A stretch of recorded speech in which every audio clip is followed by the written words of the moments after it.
was the other one? Oh, the moisture in the air. A high moisture content in the air, if it's warm, will just make it feel warmer. Drier air, I guess, is a cold air, but if the air is moist, the moisture will too cling to your clothes. And if the air is cold while the air is moist, you'll probably feel a bit chillier. I'd have to research that one again. I'm just not thinking straight or working it out very much tonight. I usually draw a picture and take my time just to make sure that I've got it all straight in my head. But around this time of the year, when it becomes a bit warmer on the inside than on the outside, we sometimes get a bit of steam on our windows after showers in the morning, when the windows are still cold from all night, or if I cook something with steam, potatoes or soup or spaghetti, almost anything that I cook for supper, the windows will steam up again. You can open your windows and apparently your door to let the air equal out, which is ridiculous because then you lose all of your heat. But we used to have an air exchanger. We had one in Labrador. We installed one when we were living there.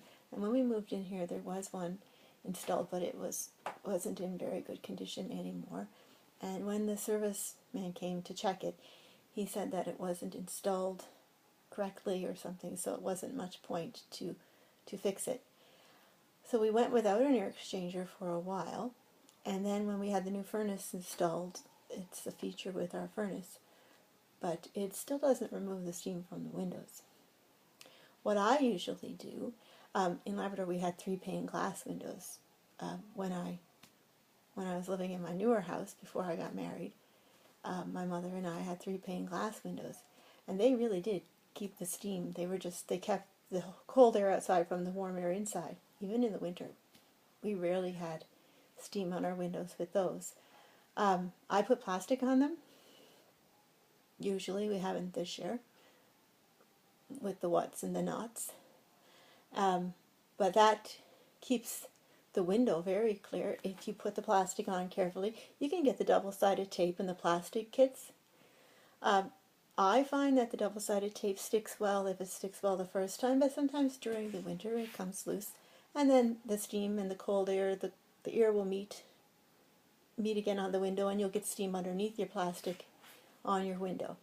What I have always tended to do is to put the double-sided tape, to put on my plastic, to use my hairdryer to tighten the plastic, and then I take a roll of the clear duct tape. I don't know if it's called duct tape, but it's thick clear tape for packing tape or whatnot, and I just go around the outside of my window box with it just to reinforce the plastic and to keep the window nice and airtight.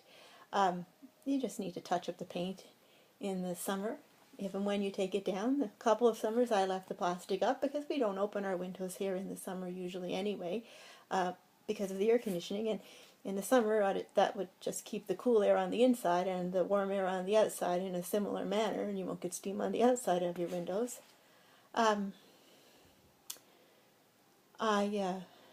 Labrador years ago, we used to actually have ice form on our windows in the winter. If we didn't get the plastic up, ice would form. Great big thick ice you couldn't even see through, just like in the old cartoons and old movies. Very, very festive. But today you can put plastic. And there was something else I was going to say about the windows. I can't remember right now. I'll come back to it later.